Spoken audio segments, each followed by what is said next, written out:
Alors, pour ceux qui savent, j'ai été 2 semaines là à Metz et tout.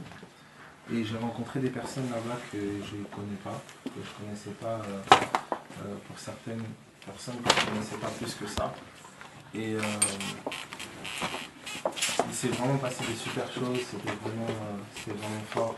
C'est vraiment, en termes de communion, c'est un bon point pour ce qui est partagé par Jimmy Christopher, en termes de communion fraternelle, en termes de...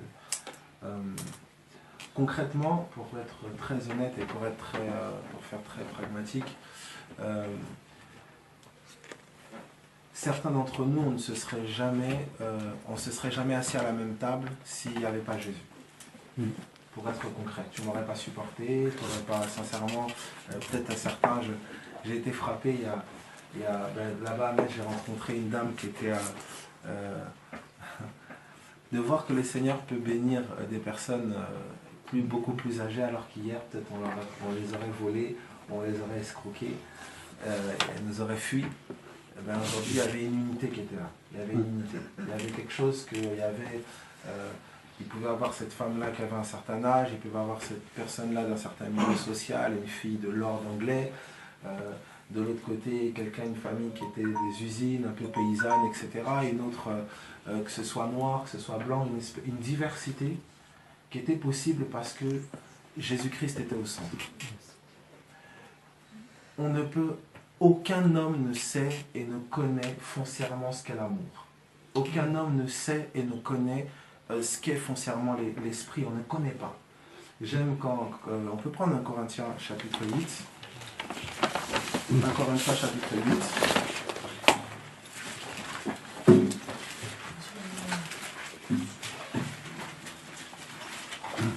1 Corinthiens chapitre 8 à partir du verset...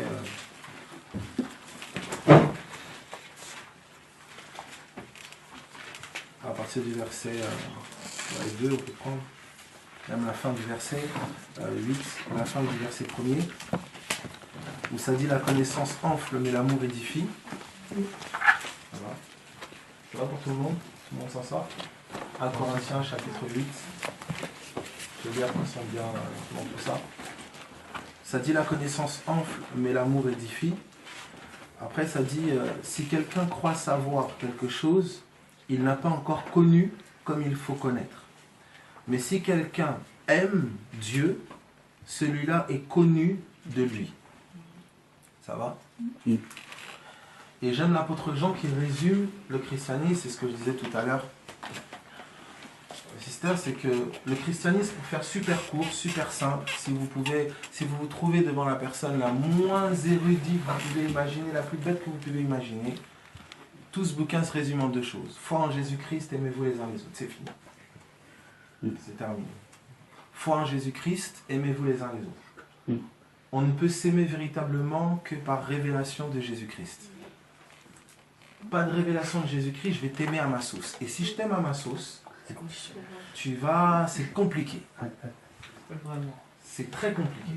Parce que si moi j'ai grandi dans un cadre où on ne m'a jamais donné de l'attention, et ben pour moi, aimer, c'est que tu m'accordes de l'attention.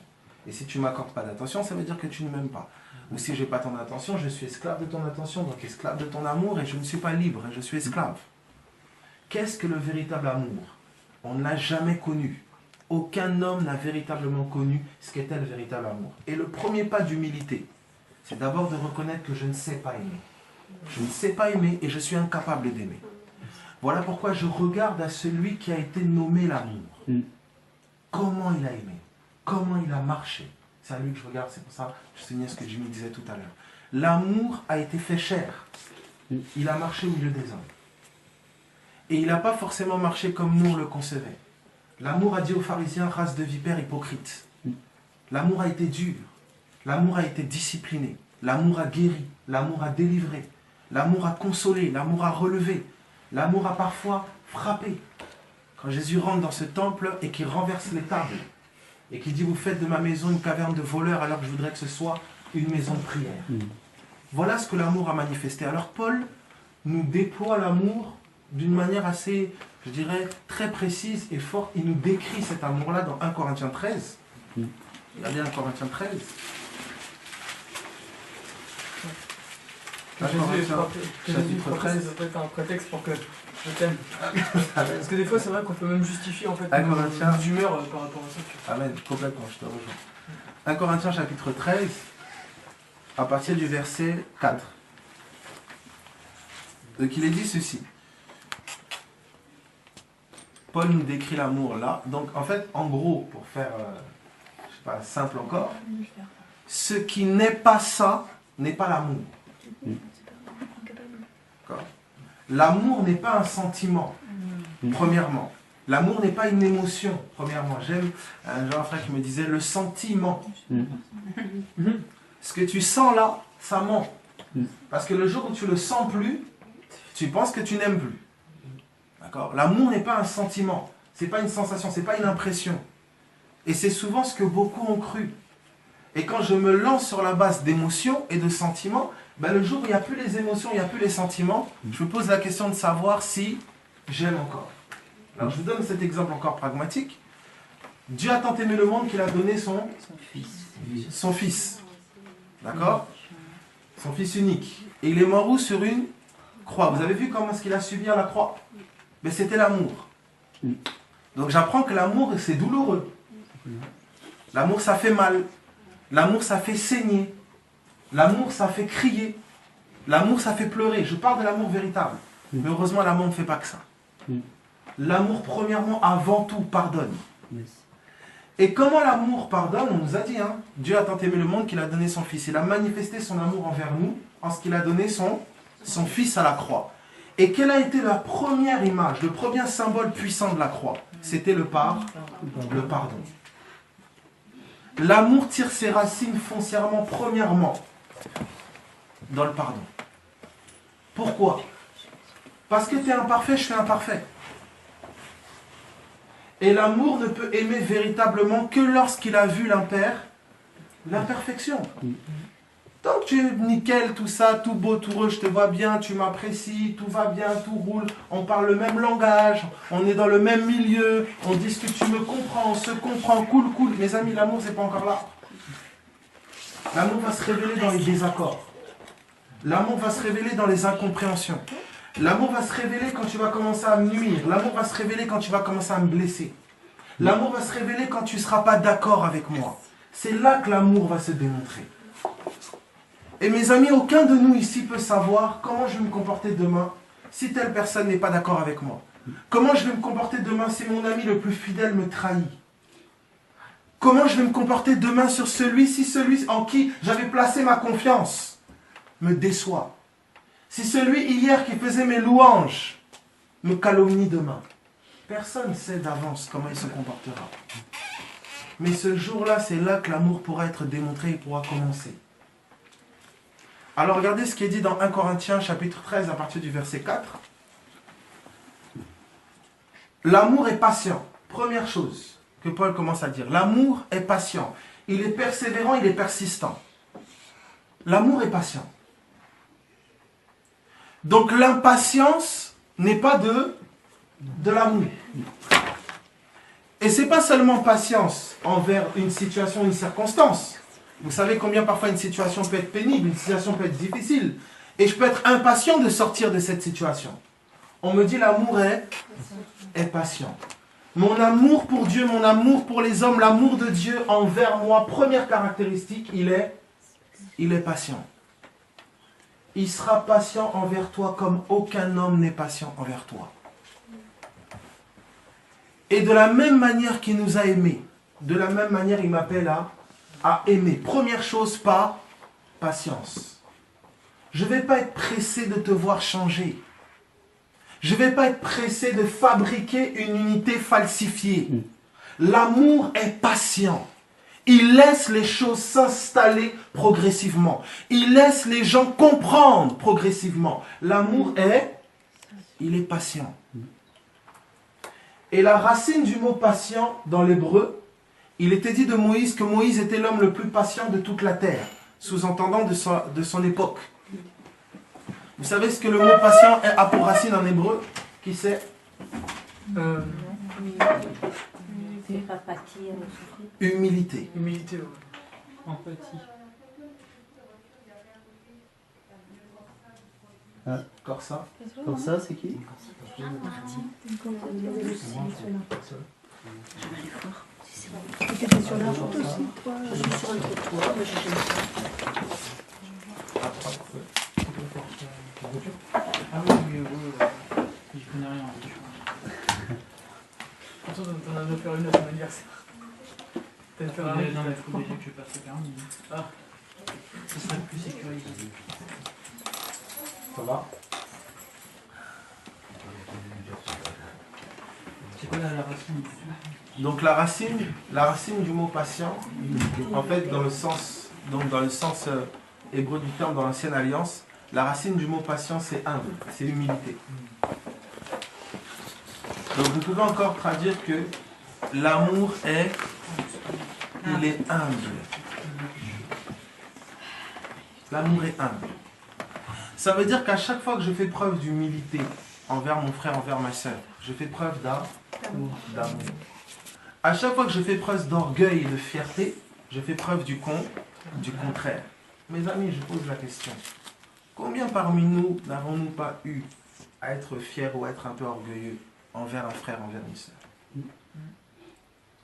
Combien d'entre nous n'avons-nous pas eu à être impatients? Que ce soit dans une situation, que ce soit envers un frère, que ce soit envers une sœur, que ce soit envers des choses. Alors je reviens à cette chose simple. Combien parmi nous n'avons-nous pas prouvé que nous étions incapables d'aimer? Est-ce que ça va? J'ai pris que l'amour est patient. On peut continuer? Ça continue, ça dit l'amour est quoi encore? L'amour est plein de bonté. Il abonde en bonté. L'amour est plein de bonté. Je te fais du bien, tu es bon envers moi. Le jour où je te nuis et je te fais du mal, tu cesses d'être bon envers moi. Tu viens juste de démontrer que ton amour n'était que limité à la manière dont je te traite. Est-ce que ça va? Or, l'amour du ciel n'est pas esclave du comportement qu'on a envers moi. L'amour du ciel est bon envers le méchant comme le gentil ou le bon. Ça va pour tout le monde? Il est plein de bonté. Donc je ne suis pas bon de manière sporadique. Alors je pose la question encore simplement. Combien de personnes ont cessé d'être bonnes ou ont cessé de faire preuve de beaucoup de bonté lorsqu'elles ont été trahies, blessées ou meurtries par un proche ou par quelqu'un de... Voilà, ou je ne sais. Il y en a qui lèvent pas la main. Merci. C'est quoi la question? Je pense qu'on peut la main. Ok. Donc je disais, deuxième chose, l'amour est plein de bonté. Et l'amour du ciel n'est pas esclave du comportement des hommes. Jésus n'a pas cessé d'aimer lorsque les hommes l'ont rejeté, insulté. Il a continué d'aimer parce que son amour n'était pas esclave du comportement des hommes. Son amour était esclave du ciel. Cet amour-là ne peut pas être inventé. Il ne peut pas être fabriqué. Il est donné d'en haut. Alors je pose la question, c'est la question que je posais. Je dis, qui parmi nous a cessé parfois d'être bon envers quelqu'un ou dans une situation parce que la situation était difficile ou parce que les personnes étaient méchantes envers elles ou les ont trahis ou les ont blessés ou je ne sais. C'est mon cas. Donc avec toutes les mains levées, bon les mains ne sont pas levées, donc je crois que vous êtes plein d'amour. Alors toutes les mains levées, vous venez de témoigner avec une grande aisance et une grande dextérité de votre manque d'amour. Une seconde fois. Troisième fois, ça continue, ça dit l'amour n'est point envieux. L'amour n'envie pas. Ah ben parce que lui il a ça, parce que lui il fait comme ça, parce que lui c'est comme ça. L'amour se réjouit de voir l'autre avancer. L'amour se réjouit de voir l'autre avoir alors que lui-même n'a pas. Bon, je crie un peu, je parle un peu fort, désolé, j'ai dû parler fort, ça va. Alors, je pose la question, qui n'a jamais eu à envier ou le voisin, ou le frère, ou la sœur, ou le cousin, ou je ne sais. Surtout dans une situation difficile, où toi tu es en train de pleurer, de gémir, tu n'as peut-être pas d'argent, pas de travail, une situation difficile, tu es quelqu'un de correct, tu te juges comme étant quelqu'un de bien, quelqu'un de correct, et tu vois quelqu'un à côté qui est mauvais, qui fait des choses mauvaises, et qui a, et tu dis mais, et tu commences à envier. Tu commences à envier sa santé, tu commences à envier son portefeuille, tu commences à envier ses beaux enfants, tu commences à envier ses parents, tu commences à envier sa famille. On dit l'amour n'est point envieux. Tu commences à envier le don. Tu commences à envier la destinée. Tu commences à envier la position. Tu commences à envier la place. Tu commences à envier la considération. C'est arrivé à quelqu'un?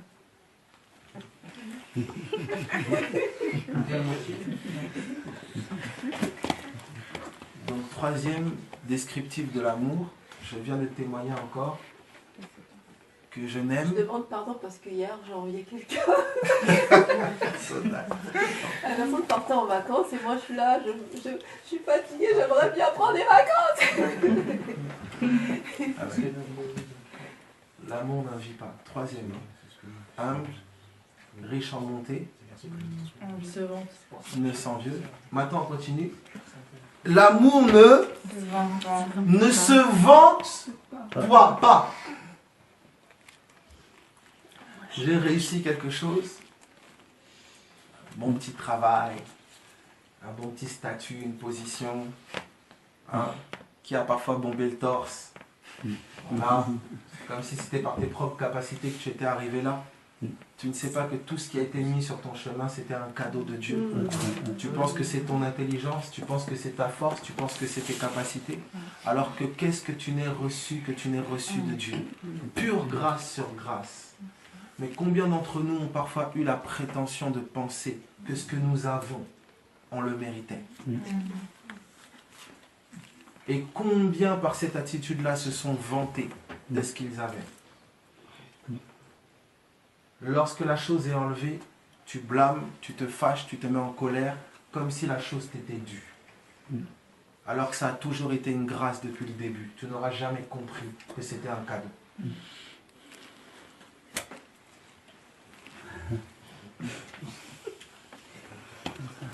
Alors, c'est terrible parce que le Saint-Esprit est en train de dire, là, de pointer simplement, est en train de dire, vous êtes incapable d'aimer autant que vous êtes. Et alors là, le comportement est tout différent. Comment puis-je demander à quelqu'un qui est incapable d'aimer d'aimer si lui-même n'a pas rencontré l'amour? Notre seule espérance de la gloire, notre seule espérance de l'amour véritable, c'est d'avoir la révélation du véritable amour. Si nos yeux ne s'ouvrent pas sur celui que l'Écriture a appelé l'amour, nous aimerons comme on a appris à aimer dans nos codes, dans nos cultures, dans nos familles, dans nos systèmes, dans nos sociétés. Mais nous n'aimerons pas comme le divin nous a appris à aimer. C'est impossible. J'ai pris que 4 vertus. Je peux continuer? Okay. Alors l'amour est encore? Ça continue? Il ne se vante pas, il ne s'enfle point d'orgueil. Oh! C'est moi ça, tout moi. C'est un peu tout le monde. C'est tout nous. L'amour ne s'enfle point d'orgueil. Oh non, mon frère, je t'aime. Ah, c'est le sang, c'est la famille. Ouais, dit ça, on a souvent dit ça. Ah non, je t'aime. Tu sais, mon frère, que je t'aime. Si tu m'aimes vraiment, laisse l'orgueil. Si tu m'aimes vraiment, arrête de te vanter. Si tu m'aimes vraiment, arrête d'envier. Si tu m'aimes vraiment, sois patient envers moi. Si tu m'aimes vraiment, ne cesse pas d'être bon envers moi quand je te déçois. Là, on pourra parler d'amour.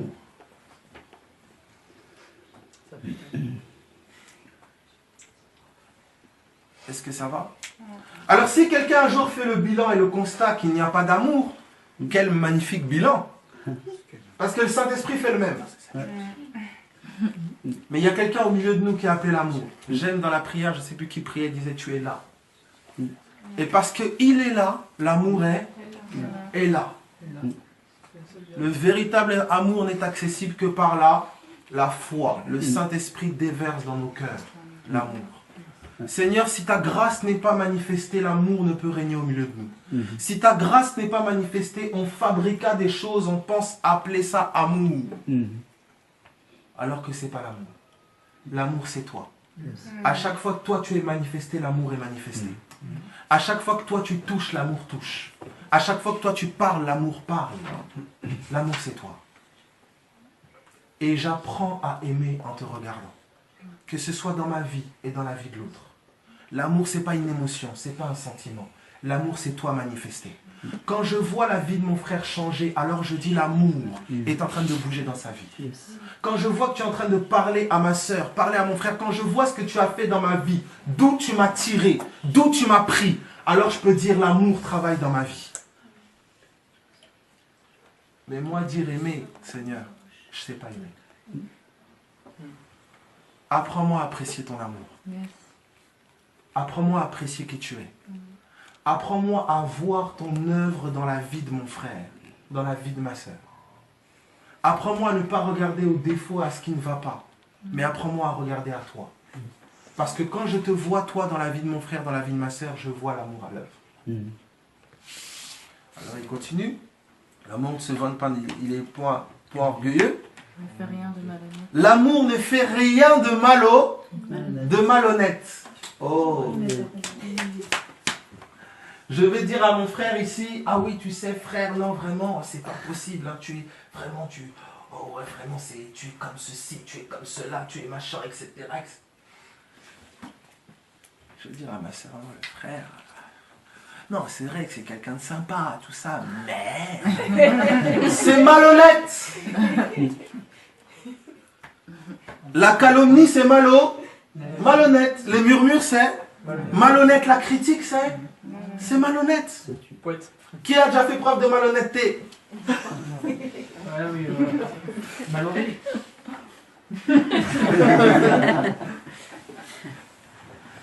L'amour ne fait rien de malhonnête.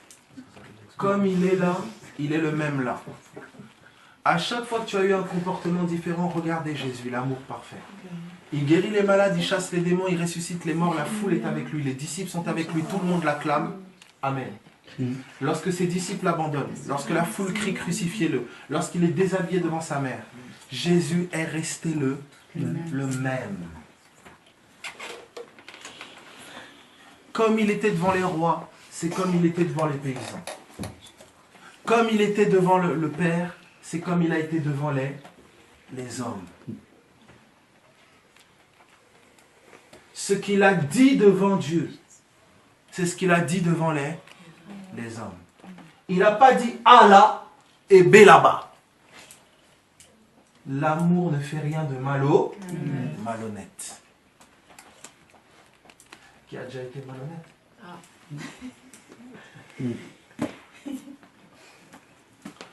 Alors, ça continue, il dit, il ne cherche point son intérêt. Oh, Père de gloire.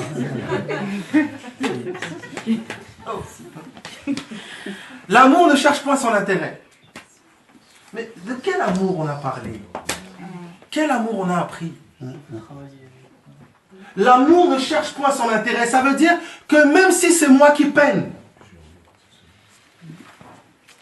pourvu que toi tu avances. L'amour ne cherche pas son intérêt personnel en privé. Ah oui, mais moi j'y gagne quoi?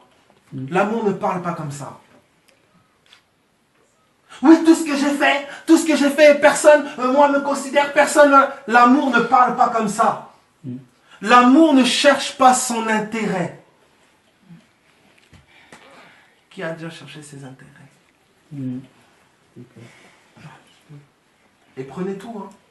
En relation amicale, en relation avec parents, en relation avec enfants, en relation avec amis. L'amour ne cherche pas premièrement son intérêt. mais premièrement l'intérêt de l'autre. Il continue. L'amour ne s'hérite point.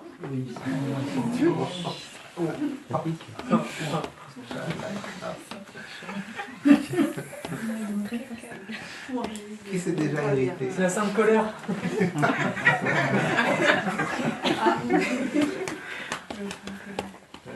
L'amour ne s'irrite point. Encore, c'est juste s'irriter. L'amour s'irrite point. Quand les choses ne marchent pas comme tu le veux, quand les choses ne tournent pas comme tu avais prévu, quand les gens ne te comprennent pas comme tu aimerais qu'ils te comprennent, l'amour ne s'irrite pas. Et il y a quelqu'un qui a démontré ça. Il a été patient comme pas deux. Il a été riche en bonté. Judas était sur le point de trahir. Jean 6 dit que Jésus savait depuis le début que Judas, qui allait le trahir. Il a aimé Judas comme les autres. Il a été riche en bonté envers Judas. Il a été patient envers tous les disciples. Il a continué, il n'a jamais été malhonnête. S'irriter, il s'est gardé, il les a aimés comme pas possible. Il n'a jamais recherché premièrement son intérêt. Insulté, méprisé, rejeté, traité comme un chien sur une croix. Il dit, Père, pardonne-leur. Ils ne savent pas ce qu'ils font. Son intérêt, c'était que ça cesse. Son intérêt aurait été que tout cela puisse être jugé, puni. Il dit, Père, pardonne-leur. Ils ne savent pas ce qu'ils font. L'intérêt premier, c'était les autres. Cet amour-là a marché 2 pieds sur la terre. Il a vécu. Il a démontré. Si cet homme-là ne vient pas habiter en toi, tu vas produire un truc qui ressemble à l'amour. C'est pas l'amour. L'amour est une personne. Alors il continue. Donc l'amour ne s'irrite pas. Bon, je pense qu'il n'a même pas besoin de lever la main. Oh Seigneur, là, celui-là il est difficile. L'amour ne soupçonne pas le mal. Et beaucoup ont appelé soupçonner le mal discernement des esprits. C'est bien dit. Le discernement des esprits. Ah oui, oui. Certains ils regardent ta tête. Tu sais comment ils me regardent là. Ils doivent avoir un esprit de. Ouh là là, quand il me parle. Ça va qu'il n'aime pas les barbus. Et beaucoup ont pensé que ça c'est le discernement. Waouh. Et bizarrement, ton discernement ne voit que le mal. Or, quand il est parlé du discernement des esprits, c'est littéralement être capable de distinguer les esprits, que ce soit ange, esprit des justes parvenus à la perfection, esprit mauvais, c'est tous les esprits. Comment se fait-il que ton discernement ne voit que les ténèbres? Comment le discernement ne sait pas voir aussi qu'il y a un ange qui est en train d'agir dans la vie de cette personne-là pour conduire cette personne-là à Jésus-Christ? Comme l'ange a parlé à Corneille, il a dit à Corneille, va voir Pierre, afin que tu entendes l'évangile là-bas. Comment le discernement ne discerne que les ténèbres? Pour beaucoup, c'est le soupçon du mal. C'est l'intellect charnel. Vous comprenez, ça va? L'amour ne soupçonne pas le mal. L'amour, il ne conçoit pas que, ah non, tu es naïf, il est bon.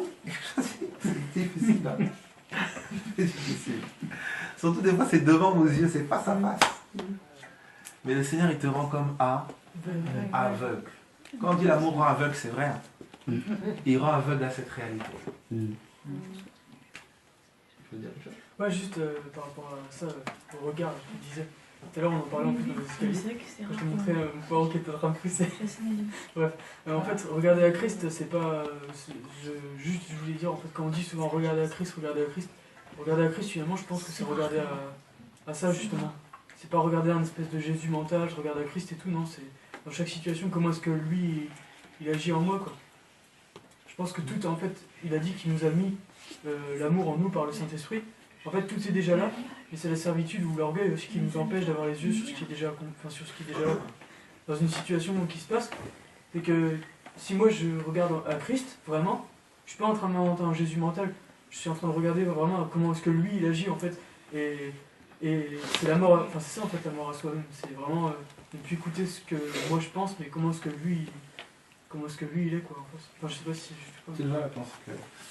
En fait, la première action du Saint-Esprit en dedans de vous, chacun vous devez vraiment le savoir, le Saint-Esprit te travaille toi.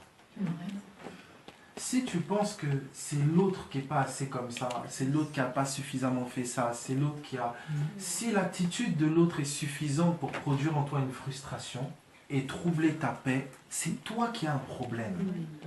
D'après Dieu, je dis bien, pas d'après les hommes. Parce que d'après les hommes, trouver la faute chez l'autre, c'est aisé, c'est facile.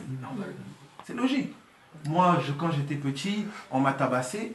Eh bien, quand j'ai grandi, mais maintenant je suis devenu quelqu'un de violent parce que quand j'étais petit, on me tapait.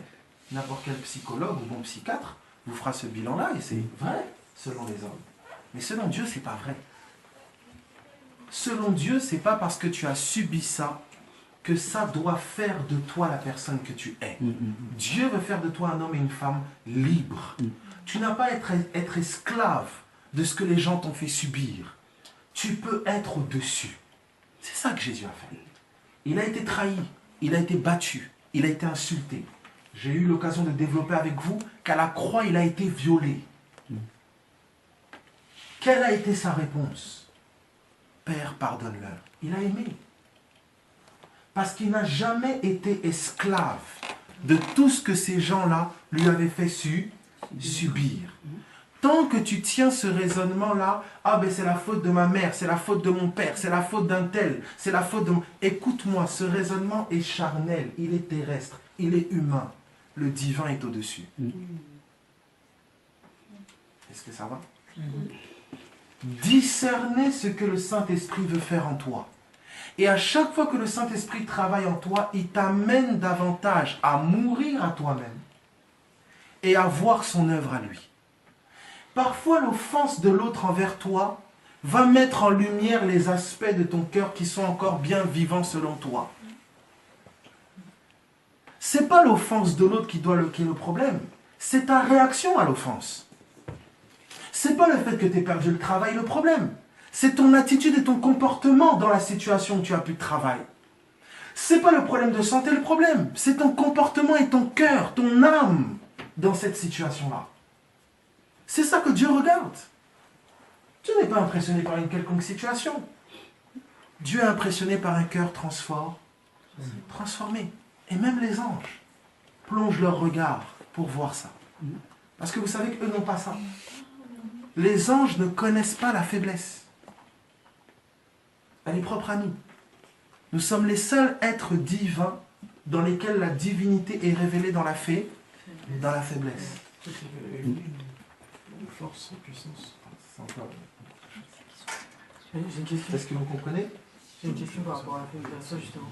Est-ce qu'on peut connaître la puissance sans connaître la faiblesse? C'est pas possible si... Tu vois ce que je veux dire? Il y a une échelle. Enfin, c'est pas une échelle, mais c'est que...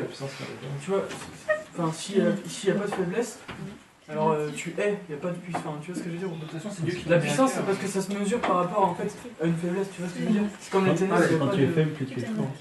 C'est à un moment donné. La révélation, elle dépend Il n'y a que lui qui est fort en toi. Non, mais je parle de lui justement, de Christ. Justement, sa puissance, est-ce que ça n'a pas été justement de connaître cette faiblesse-là pour la vaincre, tu vois? Enfin, en fait, là, on parlerait en termes de mesure, tout ça, c'est pas vraiment ça. C'est que le fait qu'il était faible, il était dépendant. Ouais. En fait, c'est ça. Le fait qu'il était faible, il était dépendant de celui qui était fort. Et c'est simplement ça. Celui qui est faible, il a besoin de trouver sa force ailleurs. C'est écrit qu'il a été fait puissance de Dieu pour nous. Il a été fait puissance de Dieu pour nous, mais c'est le ressuscité. Ouais, c'est ça. C'est le ressuscité. Ça va pour tout le monde?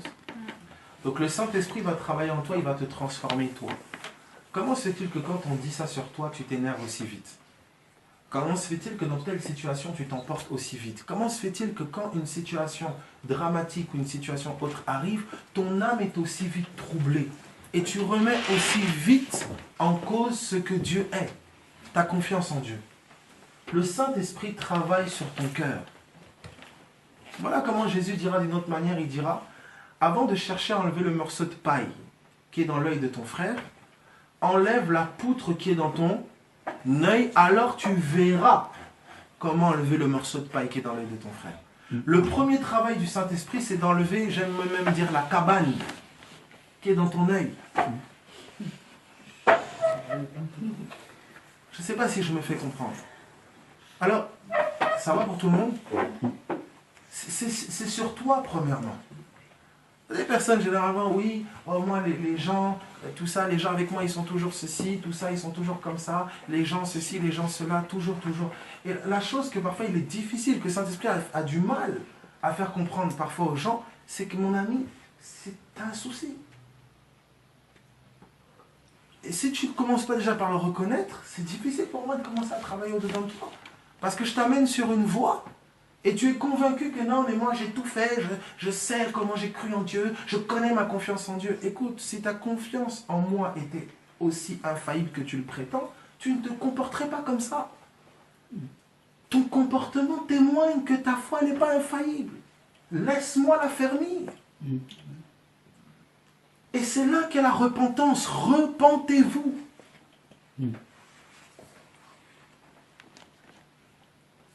Est-ce que ça va? Alors ça continue, il dit, il ne se réjouit point de l'injustice, mais il se réjouit de la vérité. Quelqu'un m'a fait du mal, il lui arrive quelque chose d'injuste, et je m'en réjouis. Ça va, quelqu'un, je sais pas moi, mon frangin là, je sais pas, il m'a mal parlé, il sort dans la rue, poum, tac, il glisse, il tombe par terre, il se casse la jambe, ok? C'est injuste. Je m'en réjouis parce qu'il m'a mal parlé. L'amour ne se réjouit jamais de l'injustice, même pour le pire des ennemis. Est-ce que tu t'es déjà réjoui de l'injustice? Mais tu vois, ça me rappelle quelque chose de bizarre qui m'est arrivé. Une fois, j'étais vraiment pas bien, j'étais tourmenté, j'étais dans un enfer psychologique, enfin bref. Et d'un seul coup, j'ai vu quelqu'un qui s'est cassé une dent de manière très violente. Et en fait, c'était vraiment bizarre, je me suis dit, il y en a qui vivent des choses encore pires, parce qu'il n'avait plus une dent devant, et d'un seul coup, tout est parti. Parce que j'ai vu qu'il y avait encore pire que ça. Alors du coup, je ne savais pas quoi en penser. Puis après, j'ai vu quelqu'un avec un gros collier avec une croix du Christ juste là en dessous dans la tête. C'est pour ça que c'était très bizarre, je ne savais pas quoi penser de ça. C'était un réel dans la... Non, c'était pour de vrai. Ah ok, d'accord. Okay. T'as vu le gars se casser les dents et tu... Et je me suis dit que en fait, j'ai pas à me plaindre par rapport à ce que lui... Ah, une personne venait de subir. Voilà. Ok, c'est un regard aussi. Après, bon, là, on rentre... Là, je sais pas quoi penser de ça, c'est pour ça que ça me faire... On peut pas, en fait, on peut pas comparer les pesées des souffrances. On peut pas, tu vois, par exemple, quelqu'un, un petit enfant de 2 ans, il va mettre son doigt sur le feu, il va se brûler, il va crier, il va pleurer pendant je sais pas combien de temps. Moi, je me mets le doigt sur le feu, tu vois. Je peux pas comparer les souffrances. Je peux pas dire ma souffrance, toi, elle est plus grave que la mienne. On peut pas faire des comparaisons de souffrances. Mais ce que là, le texte est en train de dire, donc ça, j'insiste sur ça. Le Seigneur est sensible à la souffrance de chacun, à notre mesure, à notre niveau, etc. complètement. Mais de la même manière aussi qu'il est sensible à notre souffrance à chacun, moi par exemple, des choses peuvent me toucher et me faire souffrir, que le gars à côté de moi, ça ne l'atteint pas, ça ne le touche pas, parce qu'il est loin ou je sais pas. Mais ce qu'il faut comprendre, c'est que il vient nous chercher dans cette souffrance-là pour nous amener à lui, à le connaître lui. Pas pour qu'on reste dans ce stade-là, à ce niveau-là, qu'on reste là et qu'on se complaise dans ça. Qu'on soit à l'aise dans ça, on dit, ben moi je suis comme ça, tant pis je suis comme ça. Non. Il vient descendre à mon niveau, il vient me chercher dans ma souffrance pour m'amener à sa stature. Pas pour m'installer avec moi, pour s'installer avec moi dans ma souffrance et on reste ensemble, on se regarde dans les yeux. Non. Il veut m'amener à sa stature. Pas à la stature du voisin, pas à la stature du pasteur ou de telle religion ou telle dénomination. Non. Il veut m'amener à sa stature à lui. Et chacun, il sait ce qu'on a vécu, il sait ce qu'on a traversé. Il sait ce que j'ai traversé, c'est pas forcément ce que Stan a traversé. Ce que Stan a traversé, c'est pas forcément ce que Diane a traversé. Il sait ce que chacun a traversé et il sait comment chacun il va nous amener à sa stature. Moi, Abel, je ne sais pas comment il va t'amener à sa stature. Mais il y a une chose que je sais, c'est comment est sa stature.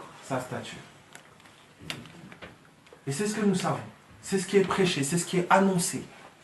Comment Christ est. Là, on voit la stature de son amour. Pour certains, moi, je regarde ça, je me dis, Seigneur, je suis encore à des kilomètres. Ah oui, il y a des choses ici, ça pique. Bon, il y a un petit peu de progrès dans certaines, mais dans d'autres, là, Seigneur. Mais il sait, lui, comment il va m'amener à ça, à sa stature. C'est pour ça que ma part à moi, c'est de lui faire confiance et d'accepter de me soumettre pour arriver à cette stature, de reconnaître que j'y suis pas. De reconnaître que j'ai besoin de lui. Si tu penses qu'à l'endroit où tu es arrivé au point de destination, c'est bon, tu es arrivé, tu es nickel, parfait, on n'a rien à te reprocher, tu es tout. Mais écoute-moi, c'est celui qui pense connaître, il prouve par là qu'il n'a pas véritablement connu. Quand tu penses savoir, tu témoignes déjà par là que tu ne sais pas. Parce que celui qui sait vraiment constate qu'il est ignorant, il est ignorant. Est-ce que ça va? Alors je termine sur Corinthiens 13. Il dit l'amour se réjouit de la vérité. Il excuse tout. T-O-U-T. Ça c'est inexcusable, ça. Ça, c'est toi qui dis ça. Il excuse tout. Meurtre, pédophilie, les crimes les plus cruels que tu puisses imaginer dans ta tête. L'amour véritable excuse tout. Est-ce que excuser tout, ça veut dire cautionner? Non. Mais il excuse tout. Ça veut dire qu'il n'y a que toi parfois qui peut te condamner toi-même pour quelque chose que tu as fait, pour quelque chose même parfois pour lequel les hommes te condamneront. Ce que je suis en train de t'annoncer, c'est que Dieu t'a excusé, il t'a excusé. Soit tu vis d'après l'amour de Dieu, soit tu vis d'après la reconnaissance des hommes. Les hommes vont parfois te rappeler quelque chose que tu as fait en 1900. Je ne sais pas comment. C'est leur spécialité. Parfois même enfants vis-à-vis de parents, parfois même parents vis-à-vis d'enfants, parfois même vis-à-vis de frères, de sœurs, la famille. Mais lui, Dieu excuse tout. Quand c'est oublié, c'est oublié. Voilà pourquoi avec lui, chaque jour, chaque heure pour toi peut être un nouveau départ. Tu peux recommencer avec lui comme si hier, rien n'avait été. Tu n'as pas à devoir rattraper tous les trucs d'hier. Ah, vous voyez ce fils prodigue quand il rentrait à la maison et qu'il voulait voir le père, il disait, mais par où je vais commencer? Je vais demander pardon ce que j'avais fait, etc. Machin. Il est en train de raisonner dans sa tête parce qu'il allait trop loin. Il a pris ses biens, il a fait n'importe quoi avec. Mais quand il rentre, le père est tellement dans la joie que c'était pour lui un nouveau commencement. À chaque fois qu'avec les hommes, tu ne pourras pas commencer. Avec les hommes, parfois, tu peux aller trop loin. Avec la société, parfois, tu peux aller trop loin. Avec ton CV, parfois, tu peux aller trop loin. On ne t'embauche plus parce que tu es allé trop loin. On ne te reconnaît plus dans ta famille parce que tu es allé trop loin. On ne te reconnaît plus dans la société parce que tu es allé trop loin. Parce que tu as un casier ou je ne sais. Mais sache une chose et n'oublie jamais cette parole. Avec Dieu, tu n'iras jamais trop loin. Chaque jour peut être un nouveau commencement. Tu auras toujours l'occasion de faire marche arrière. Tu auras toujours l'occasion de commencer tout de manière nouvelle. Car l'amour excuse tout. De la même manière, parce que toi tu auras connu cet amour-là, tu seras comme ça envers ton prochain. Permets aux hommes et aux femmes de commencer quelque chose de nouveau avec toi. On t'a offensé hier. Tourne la page. Pas parce que la personne est quelqu'un de bien ou de gentil, et pas parce que tu as la garantie qu'elle ne recommencera pas demain, mais parce que tu as la même nature que ton Père céleste. Et que ton Père est céleste excuse tout. C'est ta nature, c'est ton ADN. Ne marche pas comme quelqu'un que tu n'es pas. La nature que tu portes est amour. Et l'amour excuse tout. Est-ce que ça va? C'est pas fini, il continue, il dit. L'amour croit Et ça, est-ce que vous pouvez voir cet amour de Dieu envers nous? Tu t'es dit, non, là, cette fois-là, franchement, Seigneur, si tu me donnes ça, ah là, Seigneur, si tu m'exauces, si tu me donnes ça, là, vraiment, j'irai à un niveau. Tout ça, regarde. Tu sais, hein? Bon, si tu me donnes ça. Oh non, là, franchement, c'est non, j'ai clairement compris que là, j'ai déconné. Là, vraiment, je sais, non, oh Seigneur, là, vraiment, il m'a fait grave. J'ai compris, non, non. Une semaine après, tu recommences. Peut-être que toi, tu as oublié, mais tu recommences. Mais regardez comment l'amour est. L'amour est tel que à chaque fois que tu as pris la décision de recommencer, tu as dit, Seigneur, ah là, franchement, je suis déterminé. Dieu te croit. Il te croit. Là, les hommes diront déjà, bon, écoute, toi, je te crois plus. Allez. Mais tu sais pas que le croire de plus, là, ajouté, c'était le croire du changement. C'était le croire de la transformation. L'amour croit, il croit tout. Parfois, tu es même convaincu toi-même, tu te dis, non, là, vraiment, c'est décidé, ce régime-là, tout ça. Oh, ça va. Je parle de moi. Hein. Il y a le verset qui dit, soyez prudents comme les serpents. Ça, comme les colons, c'est encore autre chose. Et quand tu l'as dit, tu étais convaincu, c'est juste, non? Quand tu as reçu ce travail, reçu cet argent, reçu cette chose-là, tu attendais quelle joie. Dans ta joie, tu as dit des choses. C'était fort. Dieu a entendu, il t'a cru. Hein. Un mois passé, et un mois c'est peut-être beaucoup. Un mois. Non, là c'est décidé, je lis ma Bible tous les jours. Non, j'ai compris le rôle de l'écriture. J'ai compris le rôle, vraiment l'importance. Tu as dit, hein. Un mois, c'est trop. Ah non, je vais lire demain. Oh non, je suis fatigué. Non, je me donne quelques jours. Non, je vais relire. C'est toi, hein? Et toujours avec des bonnes excuses. Mais l'amour croit tout. Ça veut dire à chaque fois que demain tu diras non, là, cette fois, que tu tiendras 2 jours, 3 jours, l'amour se réjouit. L'amour croit tout. L'amour espère tout. L'amour excuse tout. Regardez de quel amour on a été aimé. Voilà pourquoi là, je me souviens, un jour, il y a une femme que j'ai rencontrée qui, lorsque j'étais en Belgique, Niki, elle était venue chez moi, etc. Et je reçois des paroles sur elle. Et je ne croyais pas les paroles que j'avais reçues. On me dit, la personne a tenté de se suicider à 2 reprises et qu'elle a tenté de se suicider à 2 reprises. Elle passe par une période très noire de sa vie. Etc. Bref, je reçois des paroles. Et quand je reçois ces paroles-là, vous savez, des fois, quand vous recevez des paroles de la part du Seigneur, vous avez l'impression que c'est vous-même qui vous parlez à vous-même. D'accord? Mais des fois, c'est le Seigneur qui vous parle. Alors, je reçois ces paroles et je me dis, non, c'est pas possible et tout ça. Parce qu'elle était en tailleur, elle était vraiment bien habillée, tout ça. Elle était venue pour me faire souscrire à des assurances. Je me disais, c'est pas possible qu'elle soit... Non, c'est pas possible, c'est mes idées. Et cette femme repart. Et je dis, Seigneur, franchement, si c'est vraiment toi, qu'elle revienne alors, parce que la pensée était insistante.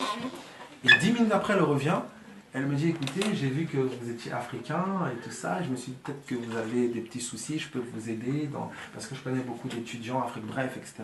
Je ne l'ai même pas laissé finir, je lui ai dit, écoutez, madame, vous allez peut-être me trouver bizarre, mais permettez-moi de vous dire quelque chose, vous avez tenté de vous suicider récemment 2 fois à 2 reprises, et vous passez par une période trop noire dans votre vie, etc. Bref, je parle. Elle me regarde, mais la tête... blanche, plus blanche. Elle dit, mais vous êtes qui? Comment vous avez ça? Et donc elle rentre chez moi. Et là, il va commencer une histoire avec cette dame-là pendant plusieurs jours, etc. On va commencer, j'ai 31 ans aujourd'hui, j'avais la vingtaine. Elle devait avoir 60 peut-être, hein, 50, 60. Alors vous imaginez la femme du borinage, la bonne belge, française et tout ça. Et puis le petit black et tout ça, machin. Bon, j'avais de la barbe. Et donc j'étais juste là en train de parler avec cette femme. Et des fois, elle était juste insupportable. Des fois, mais rien rentrait. J'ai dit, mais non, la parole, ça dit ça.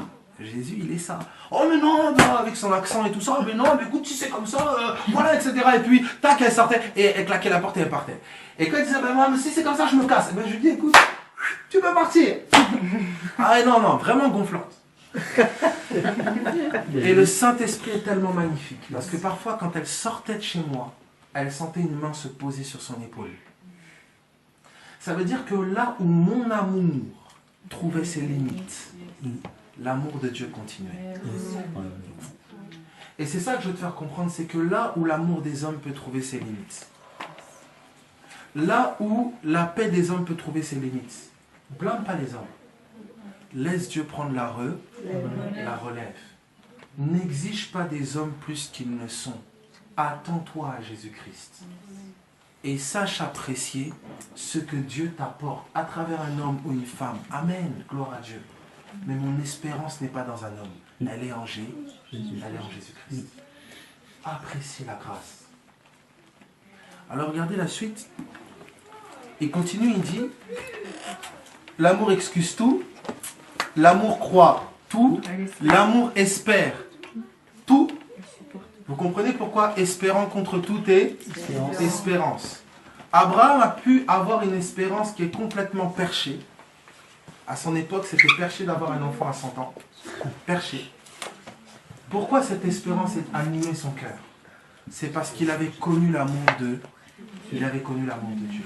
L'amour de Dieu te fait espérer des choses que là où les hommes parfois n'espèrent plus. Oh, lui, son cas là, c'est pas la peine, il n'y a plus rien à en tirer, tout ça, bah c'est oh, non, lui c'est un cas trop, ça s'appelle. L'amour espère tout. Tu vas commencer à voir quelque chose, à espérer quelque chose de cette personne-là. Les gens me disent, mais tu vois clair, est-ce que tu vois pas bien, mais tu es complètement givré, mais tu... Mais l'amour voit autrement. L'amour voit autrement. Regardez tout ce que l'amour produit. De toi-même parfois. Tu as cessé d'espérer pour beaucoup de jours. Ben, moi, la Bible, c'est pas pour moi. Moi, toute cette situation, ben, c'est mort, c'est pas la peine. Regarde comment tu es prompt à désespérer. Et tu penses que tu as besoin de plus de foi ou plus de... Non, tu as besoin de rencontrer l'amour. Tu as besoin que l'amour te percute un peu plus. Parce que quand l'amour te percute, tu commences à espérer là où il n'y avait plus d'espoir et d'espérance. Tu commences à espérer alors que tout le monde t'avait dit non, c'est pas la peine, etc. Tu commences à espérer, tu sais même pas contrôler cette espérance. Il y a quelque chose en toi qui espère encore, il y a quelque chose en toi qui ne veut pas s'éteindre. Il y a quelque chose en toi qui croit encore que c'est possible. Parce que tu as connu l'amour. À chaque fois que vous voyez l'instabilité dans toutes ces choses, quelqu'un qui est prompt à désespérer, quelqu'un qui prend 15 ans pour pardonner, quelqu'un qui n'excuse pas, quelqu'un qui ne supporte pas, qui n'est pas patient, tout ça là, ça témoigne, c'est les symptômes qui témoignent d'une seule maladie. L'amour n'est pas suffisamment connu. Voilà la maladie. Et l'amour est une personne. Son nom s'appelle Jésus. Voilà les symptômes. Donc comment je peux sortir avec une personne de cette maladie? Moi, Abel, je ne peux pas. Mais le Saint-Esprit déverse dans les cœurs l'amour de Dieu. C'est ça mon espérance. Jamais je ne pourrais t'apporter l'amour que ni moi, ni un homme, ni une femme, ni qui que ce soit. Et si quelqu'un te prétend et te fait croire qu'il est capable de t'amener l'amour dont tu as besoin, écoute-moi s'il te plaît aujourd'hui, ça te fera gagner du temps. La personne peut être sincère. Regardez la lucidité de Jésus. À Dieu ne plaise, tu ne mourras pas. Jamais je t'abandonnerai, jamais je te laisserai tomber. Jésus est tellement lucide qu'il dit, mon ami, le coq n'aura même pas chanté 3 fois que tu vas me renier. Mais tranquille, je t'aime quand même, il n'y a pas de souci. Jésus savait que Pierre était incapable de répondre à cette exigence-là.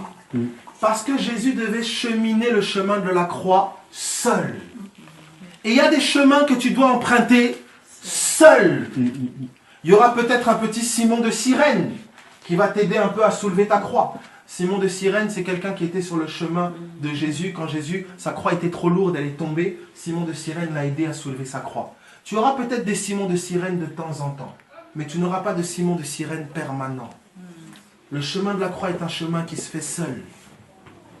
Alors ne sois pas déçu quand quelqu'un t'a dit « Non, quoi qu'il arrive, je serai là !» Et puis demain, il n'est plus là. Si tu avais écouté le Saint-Esprit, tu aurais su qu'il n'allait plus être là. Elle n'allait plus être là. Ne lui en veux pas. Quand Jésus est ressuscité, vous savez ce qu'il a fait? Il a couru voir ces disciples-là qu'il avait abandonnés. Il a couru les voir.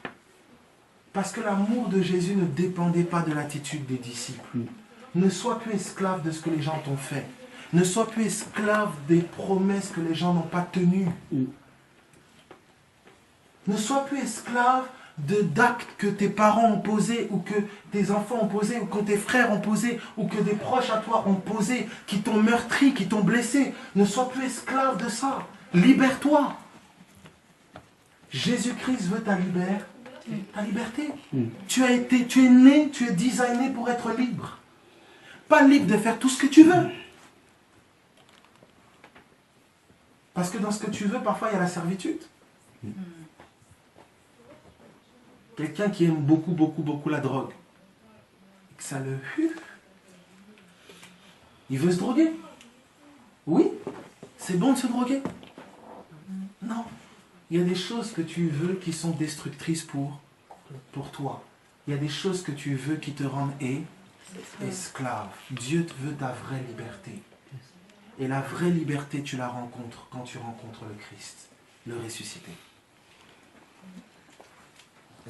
Personnellement, je ne connais pas une autre liberté. Il y en a peut-être d'autres. Hein.